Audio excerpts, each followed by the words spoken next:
Hello, and welcome back to the channel. Oh boy. Don't really know how to begin. I decided to take the SONY ZV-1 into Stockholm City for a bit of a test vlog with the Rode Wireless Go system and the Rode lavalier mic. Just to put it into a real world test, because when it comes to these things, it's all fine and dandy when you're doing it at home, checking levels, recording stuff, it's all fine. But I was curious to see how things would work out in an actual urban setting, in a noisy capital city like Stockholm. Spoiler warning, things didn't go according to plan. So welcome everybody to the failed vlog. Let's just jump into it. The first thing that happened was that I actually arrived in town. Fired up the Rode Wireless with the lavalier mic pinned to my lapel. And this happened. So I'm in town now. And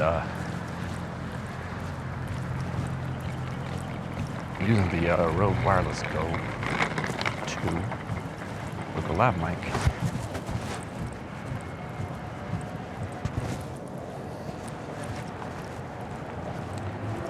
Hidden just under my jacket. Let's take a look through the M65.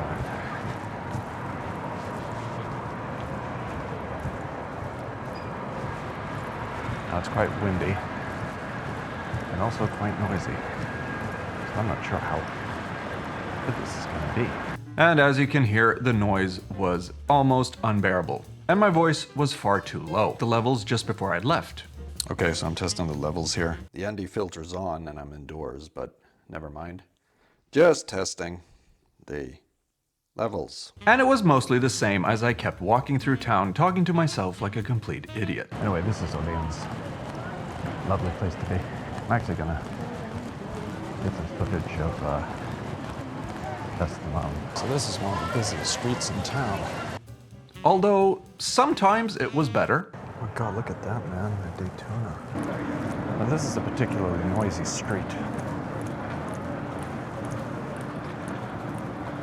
One of the things I've been thinking about is that I don't want to worry about the battery. But at the same time, if I don't use wireless, then I'm going to have to use the preamp in the camera, which isn't very good. But yeah, I just don't think that this lav mic is going to work. I'm not sure.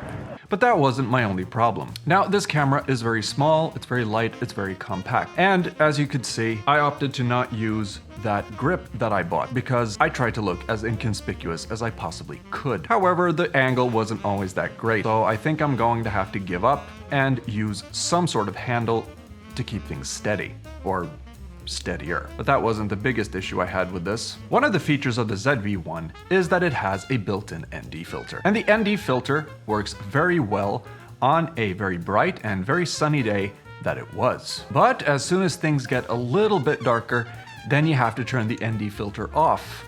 So you're going to be turning it on and off quite a bit. And once I sort of forgot to turn it on.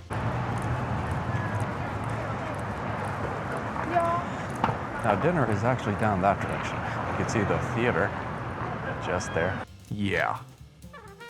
Where exactly is that theater? Anyway, no problem. I turn it back on. Oh, and I just remembered that I forgot the ND filter. So this is the ND filter on.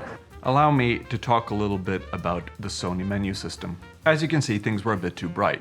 I was stuck with the aperture setting at 160 because I had no idea how to change it. I tried the FM button, I tried the menu system. Nothing led me to the setting that I needed. Finally, after learning how to change the aperture setting, let me show you in this video how to do it. I have no doubt that you, dear viewer, are as frustrated as I am sometimes. Here is the Sony logic. Instead of touching it like with a Canon camera, you have to use this scroll wheel, partly, and this is what you do. You click down, and then down again, and then with the wheel, you can change the aperture setting. Now, if you're recording in 24 frames per second, the best setting is 1/50. But I can't fault the camera with that. That's my problem. That's me not knowing how this thing actually works. But there is one thing that is almost inexcusable when it comes to this camera. Can you guess how much video footage, just regular HD footage, I got with this battery?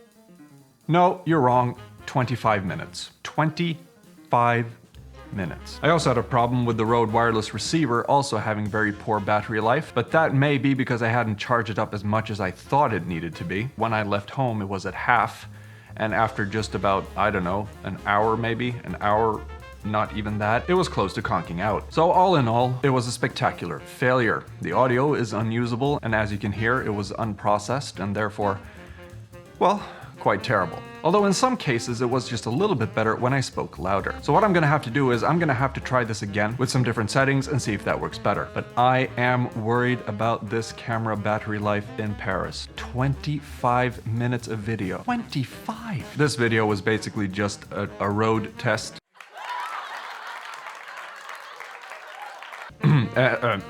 This was a road test of the Rode Wireless Go 2 system, and while it works fine in a quiet home setting, it's a little bit more difficult to get the audio right when you're outside. So next video, I'm gonna try to do a quick outdoor test and see if that works better. But apart from that, thank you so much for watching. And some of you are actually subscribing, and that means a whole lot. Thank you very much, and I'll see you in the next one.